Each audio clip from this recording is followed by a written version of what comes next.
હજી કાંઈ તૈયારી કરવાની બાકી છે? હજી તારે શેરમાંથી કાંઈ લાવવું છે? તું કે, તારે જે મનોરથ હશે બધું થઈ જશે. પિતાશ્રી, મારો એક મનોરથ છે, વ્યક્ત કરું? હા દીકરા, બોલા. મારા ગુરુદેવે મને બ્રહ્મ સંબંધ આપ્યો અને હું સાસરે પણ વૈષ્ણવ ઘરમાં જાઉં છું. જ્યાં જાઉં છું ત્યાંય ઠાકોરજી પ્રસન્નતાથી બિરાજે છે. આપણા ઘરે, આપણા માથે આપણા ઠાકોરજી પ્રસન્નતાથી બિરાજે છે. હવે મારો એ મનોરથ છે કે મારો હસ્તમેળાપ મારા ગુરુદેવ કરાવે. એટલે એના મધરે કહ્યું, તારો મનોરથ બહુ ઊંચો, અમને બહુ આનંદ થયો. ગામમાં આપણું ઘર એક જ વૈષ્ણવ છે, જેને મુકામની ને બધી વ્યવસ્થા કરવી પડે. એના પિતાશ્રી કે કાંઈ વાંધો નહીં, બધી વ્યવસ્થા કરશું. મારી દીકરીને મનોરથ થયો, હસ્તમેળાપ ગુરુદેવ કરાવે. પહેલાં હું વિનંતી કરી આવું. એટલે એના મધરે કીધું, તો આપણે ત્રણેય જઈએ. દીકરો તો બહાર છે, એ તો લગ્નના 4-5 દિવસ પહેલાં જ આવશે. દીકરીને ના પાડી કે હવે તારે બહાર નથી નીકળવું. હવે લગ્નને 15-20 દિવસ આડા છે. ગામડામાં એવું ખરું કે કંકોત્રી છપાઈ જાય પછી જેના લગ્ન હોય દીકરી લગભગ બહાર ન જાય. દીકરીએ જવાબ કેવો આપ્યો, ગુરુદેવના ઘરે જવું એને બહાર જવું થોડું કહેવાય. આપણે ક્યાં ક્યાંય લૌકિક કામે જવું છે. 2.5 કલાકનો રસ્તો છે. સવારે ઠાકોરજીને પહોંચીને જાશું, સાંજે ઠાકોરજીને સેન ભોગ વખતે તો આવી જશું.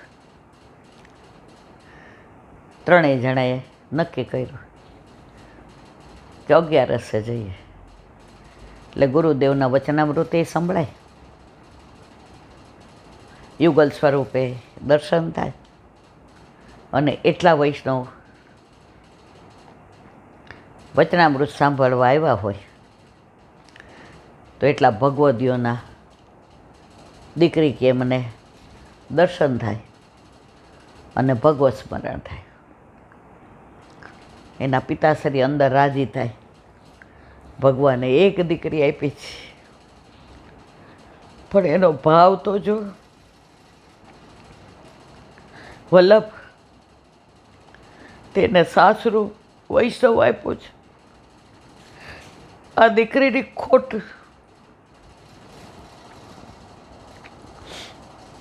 મારા જીવનમાં ક્યારેય નહીં પૂરાય.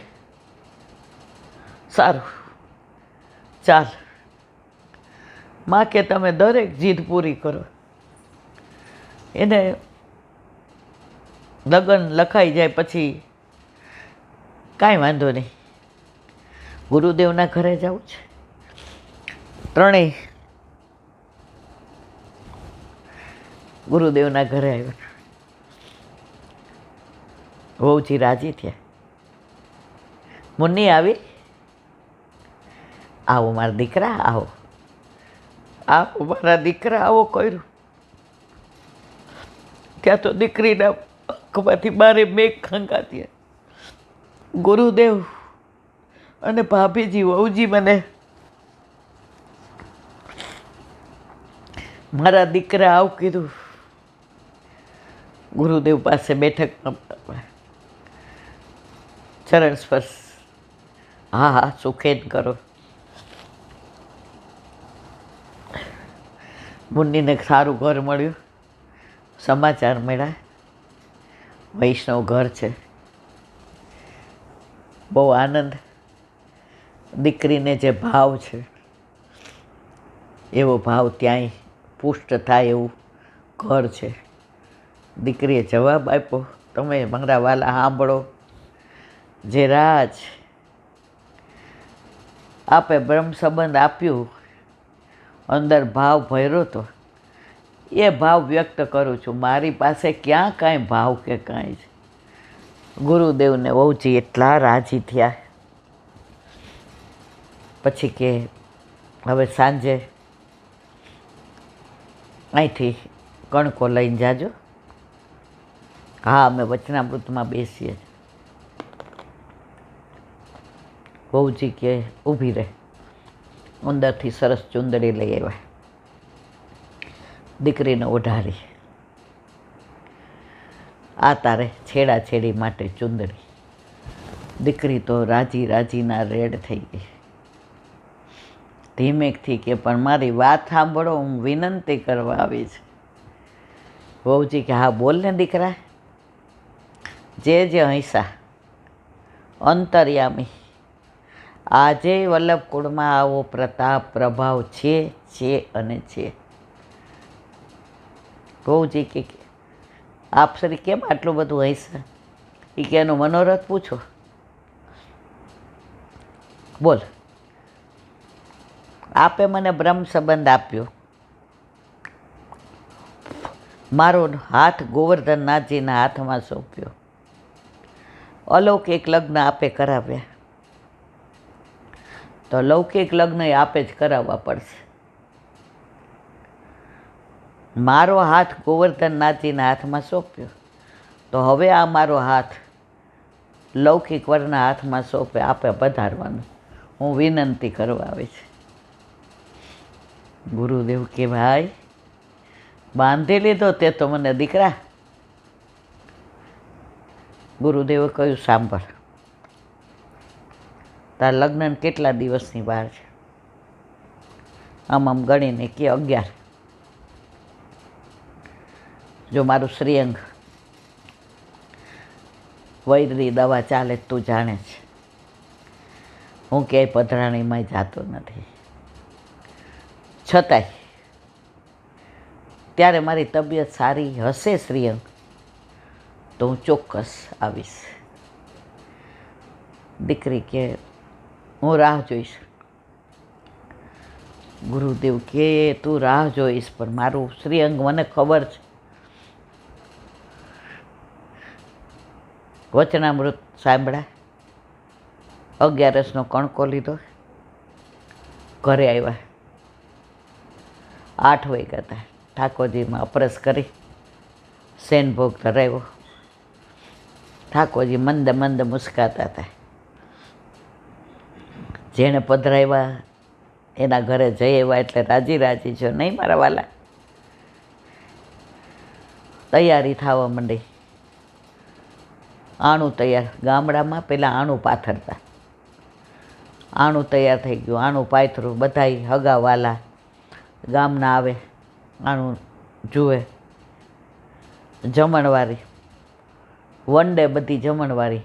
ગામડામાં વંડો હોય ને ત્યાં બધા લગ્નની જમણવારી કરે.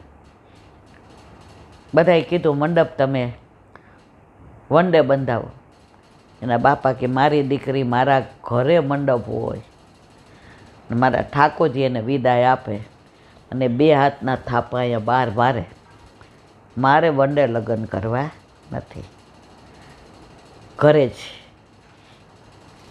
હવે દીકરીએ કીધું 2 દી પછી મંડપ મુહૂર્ત, પછી જાન આવશે. જાન 1 દી રોકવાની હતી ગામડામાં, દૂરથી આવતી હતી. બાપા એકવાર આંટો મારી આવો ને ગુરુદેવ પાસે, શ્રીઅંગ સારું જ હશે, હું રાહ જોઈશ. એની માં કે હવે તારા બાપા થાકી ગયા આ દોડા દોડી. ગુરુદેવે કહ્યું જ છે કે શ્રીઅંગ સારું હશે તો પધારશે. બાપાએ દીકરીએ કીધું એટલે ના, બેટિયાની વાત સાચી છે, હું જઈ આવું. ગુરુદેવ પાસે આવ્યા. શ્રીઅંગ બરાબર નહોતું. બેઠકમાં બિરાજતા હતા.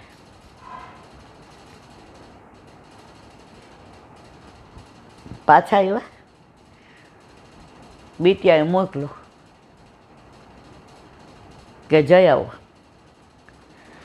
મેં બીટિયાને કીધું છે મારું શ્રીઅંગ સારું હશે તો હું આવીશ જ, પણ તમને લાગે છે કે હું 3 કલાક જવાના 3 કલાક આવવાના મુસાફરી કરી? આ વૈદ્યની દવા એટલે થોડી ચેરાજ. બીટિયાએ મને એક વાક્ય કેવડાવ્યું છે, આપ નહીં પધારો ત્યાં સુધી હસ્તમેળાપ નહીં કરે. ગુરુદેવ કે હા. ગુરુદેવે વહુજીએ જે ચુંદડી આપી હતી ગુરુદેવે ઉપરનો આપ્યો. જમાઈ નાના થઈને છેડાછેડી બાંધજો. વહુજીએ ચુંદડી આપી છે. પૂરો પ્રયત્ન કરીશ, પણ મારું શ્રીઅંગ તમે જુઓ છો.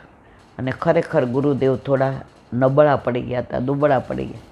દવા લાગુ પડી ગઈ હતી, પણ વૈદ્ય દવા કરે એટલે એમાં ખાવા પીવામાં ને બધામાં 60-70 વર્ષ પહેલાં તો વૈદ્યો દવા કરતા એટલે થોડું આંકરું પડતું.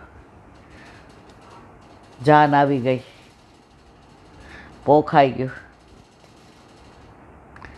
70 વર્ષ 60 વર્ષ પહેલાં કાંઈ મોબાઈલ નહોતા, ગામમાં એવો ફોનય નહોતો. હસ્તમેળાપનો ટાઈમ થયો. સારામાં સારા ગોર મહારાજ આવ્યા હતા.